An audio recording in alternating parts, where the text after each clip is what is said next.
Hey guys, so this is a review, a summary of all three trends that we worked on. Remember, if you have all of your bell ringers and your notes and then the summary worksheet, you can use it on the quiz.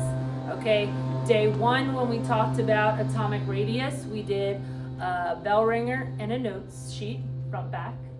Second day, we did ionization energy, bell ringer, notes. Day three, when we did ionic size and electronegativity, we just did notes. And then the next day, we have this summary sheet.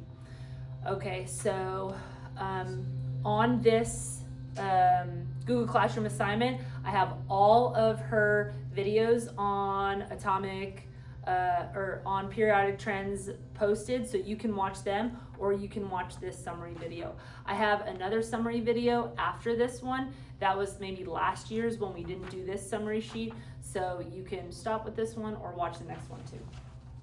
Okay, so ready? Here's our first question, and it's asking us, using the periodic table below, to label the electron configuration trend. Okay. So I am going to, okay, I guess it's going to stay right here. Okay, you may have to get out your highlighted periodic tables, or you may remember how to figure this out. Now this is going to be next year's. I feel like this year they didn't label it that clearly.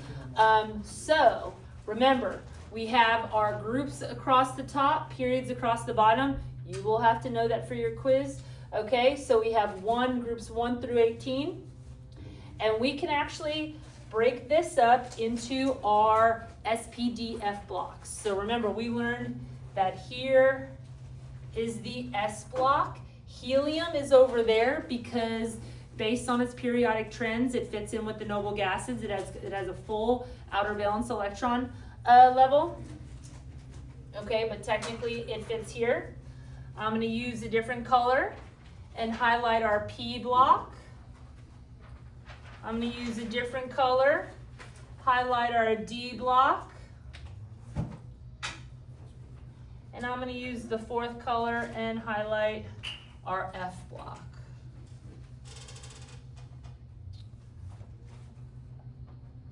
And so remember what we learned day one of the periodic trends is that we see trends going down the groups where everything in the same group has similar properties or characteristics, shares the number of valence electrons, which give them similar properties and characteristics. But across the periods, the only thing we could say that are similar is they share similar energy levels. They'll both be in a certain S block or P block or D block or F block. Okay, so if we had to label these, and the periods are 1, 2, 3, 4, 5, 6. Ready? We have 1s1. Helium over here would be 1s2. 2s1, 2s2. Okay, we're going over. Remember, we're reading it. We hit the P block. So P block starts at 2. That means 3, 4, 5, 6. Okay, 2p1. 2p2, 2p3, 2p4, 2p5, 2p6. Remember, P's have 6. 3 orbitals, 2 electrons each, 6 total electrons. Okay, next one. 3s1, 3s2. Okay, 3p1. Now I'm not going to fill out all these because it's the same thing. 3p2, 3p3, all the way to 3p6. Okay, come over here, 4s1, 4s2. Okay, now, it's not 4d. D's start out 3, okay? So S's start out 1, 2, 3, 4. 3d1, 3d2, all the way up to 3d10. Okay? Then we're over here, 4p1, 4p2, all the way up to 4p6. Go to the next one, 5s1, 5s2. Okay, 3d was here, so now it's 4d1 all the way to 4D10. Now we're at 5P1, 5P2, 5P3, all up to 5P6. Okay, 6S1, 6S2, 3, 4, 5D1, all the way to 5D10, 6P1, all the way to 6P6, and then we're starting with our Fs. Remember, first, so 1S, second, 2P, third, 3D, 4, 4F. 4F1, all the way to 14. 4F14. 5F1, all the way to 5F14. So that was a good review of the periodic table and its electronic energy levels. And I could even just say, hey, which element has its last valence electron at, I could say 4p6, and you would know which one it is. Okay, so we label that for number 1. Now let's talk about the trends. I'm gonna put all 3 trends on the screen at one time. That way we could compare and contrast. Okay, so I'm gonna put the snowman in the middle. That way we could talk about the trend going downward and the trend going over. Okay, so we have our first trend, which was atomic radius. Okay, then we have ionization, then we have electronegativity. Okay, so I'm gonna draw them, then we'll explain. So remember, you were asked to draw the summary and explain why, okay? So our first one.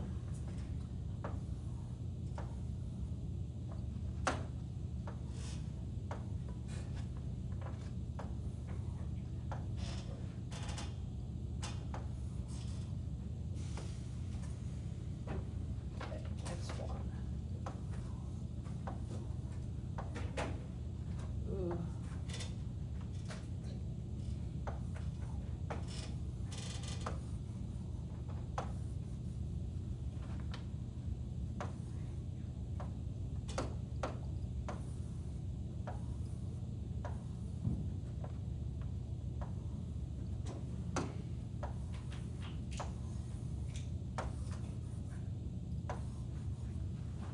Okay, this first one is regular snowman kicked over. So let's talk about the atomic size.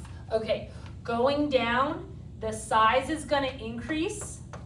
I'm gonna put I for increase because you're getting more energy levels. So ready over here, I'm gonna say increase because, so this is talking about the size, more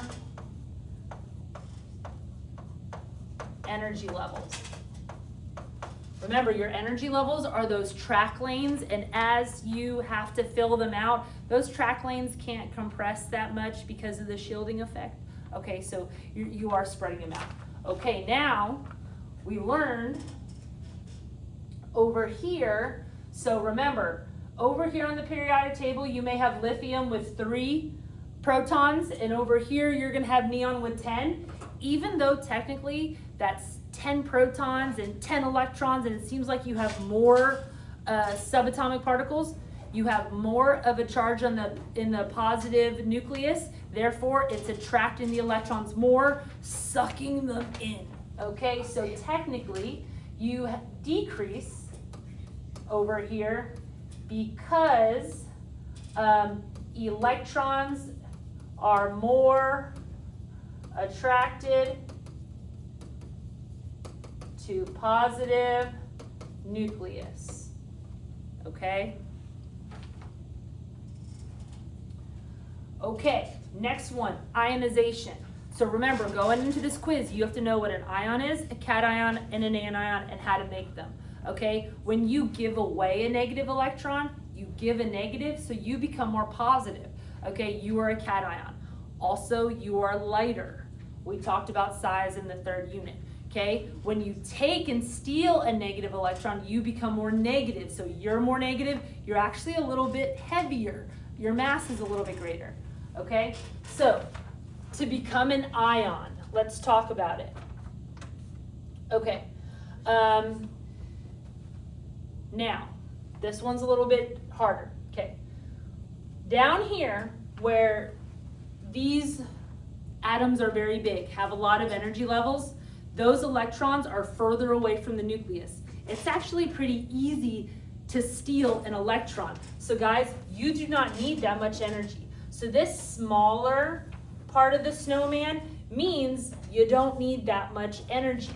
So as you go down the periodic table, you decrease the amount of energy needed to steal an electron because they're so spread out, okay? When you're up here and the atoms are smaller, their electrons are closer to the nucleus, and remember, picture the nucleus like the mama. The electrons that are closer to the nucleus, they're harder to steal. They're being more watched and they're attracted to that mama nucleus, okay? So you need a lot of energy to steal here, a little energy to steal here. Okay, then up here, we talked about it. These electrons over here are pulled in. The size is even decreased because they're attracted to that nucleus. So you need a lot of energy to steal anything from this side of the periodic table. So this is the increased trend, okay? And that's because you need a lot of energy to steal from something that's being held so close to the nucleus. Okay, so ready? We decrease down this way because as you go down periodic table, atoms have more, I'm going to summarize it, energy levels, EL, energy levels. So easier to steal because they're farther away in their further energy levels.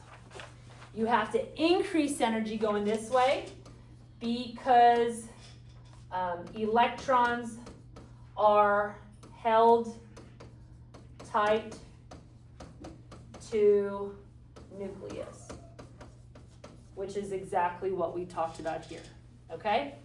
Last one is electronegativity, okay? Electronegative. How do we become negative? We steal electrons, we become an anion. So it's talking about who's gonna steal, who wants to become an anion.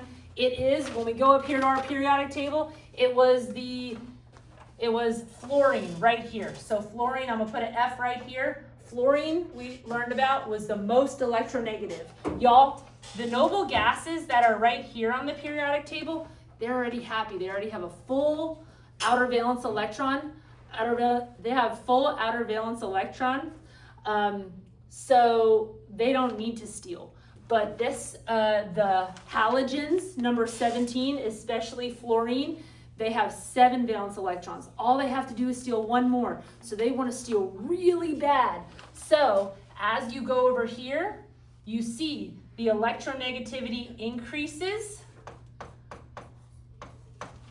because they are almost full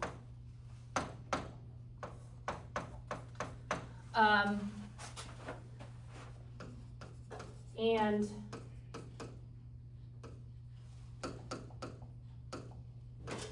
want to steal more.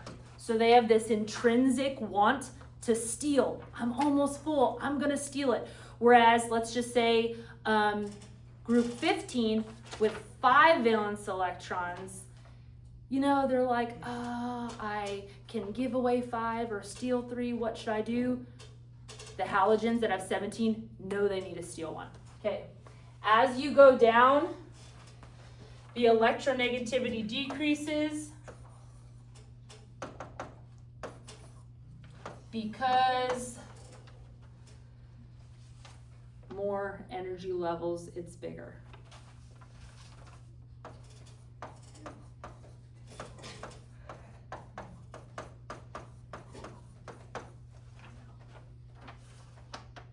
Okay, and then remember the last thing we learned on the third day of trends was ionic size.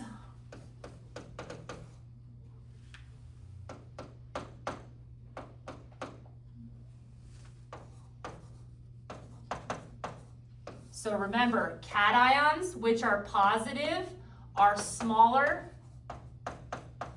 because they gave away an electron.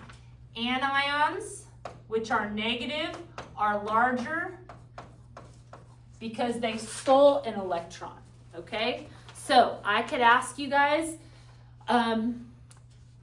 aluminum and sulfur, which one is more electronegative? You turn to that page of notes, figure out the trends, tell me which one. Aluminum, sulfur, which one has the smallest atomic radius, okay? So there might be a whole bunch of questions where I just give you two elements and you tell me which one. It's a lot like day 2 bell ringer, okay?